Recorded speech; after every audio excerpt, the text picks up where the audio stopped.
ఇక దేశీయ స్టాక్ మార్కెట్లలో బ్లాక్ మండే ముంచుకొచ్చింది. యుద్ధ మేఘాల మధ్య సూచీలు కుప్పకూలిపోయాయి. ఒక్కరోజు ఏకంగా 9 లక్షల కోట్ల మదుపర్ల సంపద ఆవిరైపోయింది. అటు రూపాయి పతనం, ఇటు చమురు మంటలు ఇన్వెస్టర్ల గుండెల్లో రైళ్లు పరిగెత్తించాయి.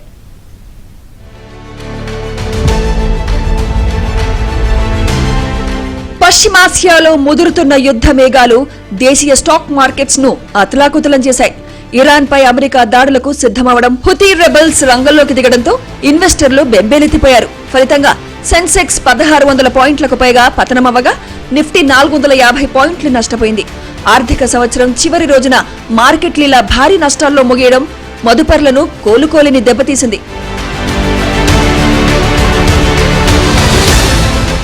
విదేశీ సంస్థాగత పెట్టుబడిదారులు పెద్ద ఎత్తున షేర్లను విక్రయించడం మార్కెట్ పతనానికి ప్రధాన కారణమైంది. బజాజ్ ఫైనాన్స్, ఎస్బీఐ, హెచ్డీఎఫ్సీ వంటి దిగ్గజ బ్యాంకింగ్ షేర్లు 5% వరకు నష్టపోయాయి. టెక్ మహీంద్రా, పవర్ గ్రిడ్ వంటి కొన్ని షేర్లు మాత్రమే స్వల్పంగా లాభపడ్డాయి. అమెరికా, ఇరాన్ మధ్య నెలకొన్న ఉద్రిక్తతలు ప్రపంచ మార్కెట్ల నుంచి ప్రతికూల సంకేతాలను పంపడంతో అమ్మకాల ఒత్తిడి తీవ్రతరమైంది.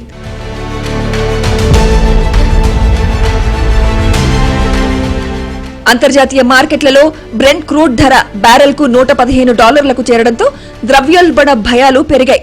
దీని ప్రభావంతో లిస్టెడ్ కంపెనీల మార్కెట్ విలువ 9 లక్షల కోట్లు తగ్గి 412 లక్షల కోట్లకు పడిపోయింది. రూపాయి విలువ చరిత్రలో ఎన్నడూ లేనంతగా 95.22 వద్ద కనిష్ట స్థాయిని తాకింది.